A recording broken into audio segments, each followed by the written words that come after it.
Hi guys, my name's Phil, and today I'm going to show you how to create your personal vision statement, your PVS. It's kind of like your life's GPS.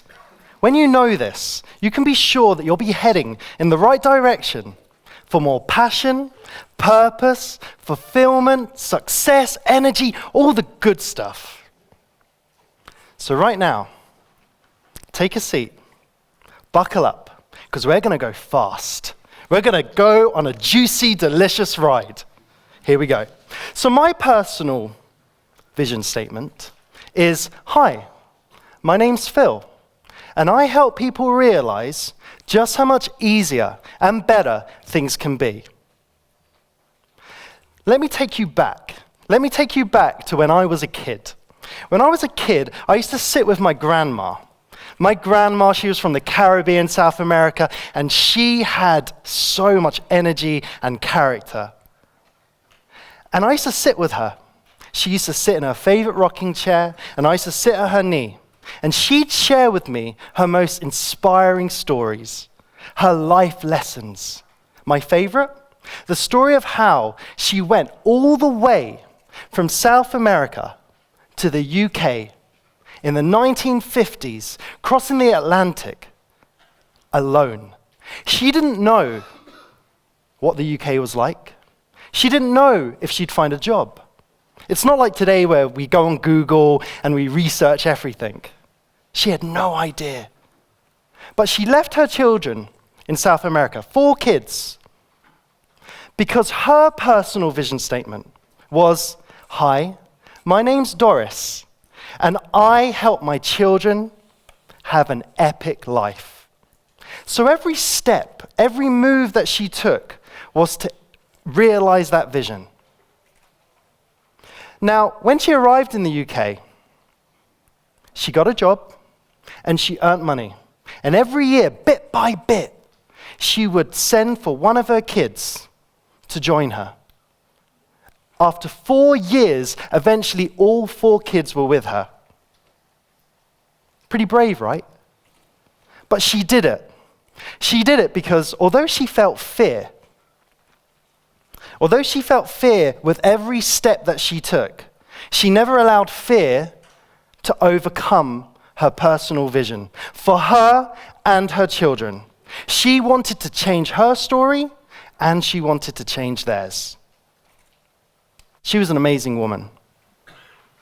So, when you see people and they look like they're fearless, maybe they even say, I am fearless, what they are actually saying is, I fear, but I just fear less. Their vision is so strong that they never allow the fear to get in the way. So how do we put fear in the corner and create an epic life for ourselves, for those around us, just like my grandma did? The answer? Personal vision statement. So let me take you through the process. Number 1, I've realized that in life, there's a lot of things that happen to you. A lot of experiences, a lot of memories, a lot of relationships. And sometimes they don't work out all that well. And we walk around with those as heavy baggage, literally weighing us down. And not only is it weighing us down, it is slowing us down. It is slowing us down from realizing our vision. So here's what I want you to do. I want you to look at your life and try and find things that maybe happened rather than to you, for you. Pick up those bags, open them up, extract the life lessons, and leave the feelings, the emotions behind, because those emotions, those feelings are weighing you down. The life lessons, put that in your hand luggage, and you travel the world. You travel through life with those lessons, because that's the juicy stuff. See, many of your best lessons are wrapped up in sandpaper, tears, and anger, but we need to flip that round. The second thing, now you all know Tony Robbins, right? Tall guy, big hands, booming voice, self-help guru. Love the guy, he's my guru. And he says that to be in a state of fulfillment, that you need to be in two states: growth and contribution. Now, I like to call these the two G's, growth and giving, in order to achieve your two P's, passion and purpose. So remember that, the two G's for your two P's. If you want to fast track your way to fulfillment, all you got to do is start giving and growing, and preferably a combination of both. The third thing. Now, a lot of us are told that when we find our purpose, when we find our passion, that we'll never have to work a day in our lives. And there's so many people telling us, find your calling. It puts a lot of pressure on you. And here's the secret. I've worked with thousands of people. And you know how many have found their one Barack Obama, Steve Jobs, Mother Teresa-sized purpose? A handful. The rest of us, we're going to monasteries on hilltops, we're going on sailing the seas, we're reading books, hunting for this ultimate calling. And when we can't find it, we feel like failures. So I say, rather than looking for that one big thing, why not have lots of little micro-missions? Lots of little small wins, small purposes, small goals that every day you can do. Easily, doable, effortless, simple. We make life so complex. So those are the three things to create an epic story for your life. Speaking of epic stories, let me tell you about a lady that I've been working with. Her name's Rebecca, 50 years old, beautiful, fit, healthy, charismatic, relatable, everything going for her on paper. But she never felt quite enough. She came to me lacking direction, lacking purpose, lacking passion, and she said, I need your help. So I sat with her and I explored her story. And what I found was that her relationship with her mother never was all that great. Since she was a kid, her mum never had time for her, never had much energy for her, never gave her much attention. And she's carried that story with her for the rest of her life. So I said to Rebecca, I want to explore the story further. I said, what was the last conversation you had with your mum? And she said, well, 5 years ago, she actually passed away. And I said, and how did that feel? She said, a relief. A relief that her mother had passed away. I said, what happened on that deathbed? She said, well, I sat there with her, and she told me a couple of stories to share with my two daughters, so I wrote them down. And then I sat there waiting for the third one to come. Maybe finally one for me. Words of wisdom, encouragement, passion, the kinds of things mums say to their daughters, but it never came. Nothing. Silence. A mother-daughter relationship summed up with nothing.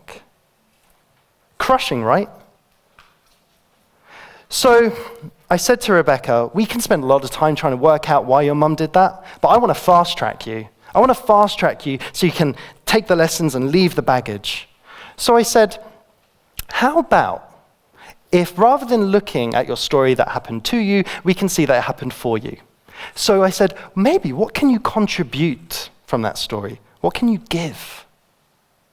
I said, maybe you can think about all the things that you wished your mother had said to you, write them on little notes, post-it notes on pieces of paper, and how would it feel to just give them to your daughters, your two daughters? Every day in their lunch boxes, in their bedtime stories, whatever. How would that feel? And I literally saw her smiling. She started, her body relaxed. And I said, there you go. That's all you need to do. A little micro-mission. But the thing is, as I'm sure you can understand, her story was pretty bad. So I needed to create an even bigger micro-mission. I said, Rebecca, I'm sure that there are many women, many girls, who don't have parents giving them strength and encouragement on a daily basis? What if you spent every day while you wrote your daughter's notes, and you took a photo of those? And maybe one day they add up and you start sharing them on Facebook, Instagram, create a book, because I'm sure there are plenty of people that need to hear what you've got to say. It was literally as if the power had switched back on in her. She came to life. So pay attention, guys. This is the juicy bit. This is the good bit. I said to her, Rebecca, repeat after me. I said, number 1, what is your name? She said, my name is Rebecca. And I said, who could you help? She said, I could help women. I said, and what could you help them feel? I could help them feel 100% enough. Put it all together. I am Rebecca, and I help women feel 100% enough. That is her personal vision statement. All she needs to do every day is do one thing that pushes her mildly to moderately to significantly closer towards realizing that vision. Easy, right? So how do you guys do it? That's what you're interested in, right? How do you guys create your personal vision statement? Here we go. Number 1, you explore your story. You explore your life. What in your life has worked for you? What do you enjoy? What puts you in flow? What gets you in the groove? What do you do that time stands by because you're in love with it? Think about that. Write it down. The second thing, think about what you love learning, what you like studying, what you like growing. Think about that. It might be a subject, a skill, something creative. And then think, what can you give? What can you share? What can you contribute from all of that? What's your one big lesson that uniquely qualifies you to share with the world? Have a think about all those things. And then you do exactly what I did with Rebecca. You answer the 3 questions. What is your name? My name is fill in the blank. Who could you help? I could help fill in the blank. And what do you want them to feel? I could help them fill in the blank. You'll have 10 words, 12 at max, that can steer you every day to have more fun, enjoyment, fulfillment throughout your life on a daily basis. You don't need big missions. You can just have micro missions. See, if you've ever watched the film Forrest Gump, it's one of my favorites. Tom Hanks didn't do anything extraordinary in all those little stories. No, they're quite normal. But what happened when he put them all together? All the experiences, all the conversations, all the stories, he created an epic life. And that right there was a blockbuster. That won Oscars and everything. So if you want to change your life and those around you, remember that in your life, you are the producer, the director, the actor, the cameraman, the makeup. You are everything. And you decide how it ends. You need to create an epic ending. Easy, right? So that's how you create a personal vision statement. But I want to share one last thing. A couple of days ago, I got a call from Rebecca. And I asked her, how's your micro missions going? She said, oh, Phil, I don't know if I'm good enough to share my stories. I don't know if I'm good enough. And I said, Rebecca, not only are you good enough to share your stories, not only are your stories so powerful, inspiring, they're so good that I'm taking them to the TEDx stage. And that's why today I'm sharing her story, because her story is so good that it needs to be shared. And Rebecca, I thank you, because we'll never know how many people your story has helped. So guys, my nan, she changed her story. She changed her children's story. She changed my story. Rebecca, she's on her way to change her story, her children, and hopefully plenty of other people. But what about you? All you've got to do, explore your story, what you're curious, expand your reality. Think about what you love learning, how you like to grow. And finally, think about what you can contribute. And then you answer those 3 questions. My name is, and I help to fill. And every day you do one thing that brings you closer to that vision. Don't let fear stand in your way. Just take action. And imagine, one day, Rebecca will be sitting in her favorite rocking chair, sharing her best lessons with her grandchildren, just like my grandma did to me. So guys, that right there is how you put a spring in your step, how you walk through life with more energy, purpose, passion, fulfillment, all of the good stuff. And that right there is how you get your mojo back. My name's Phil, and I help people realize just how much easier and better things can be. Thank you.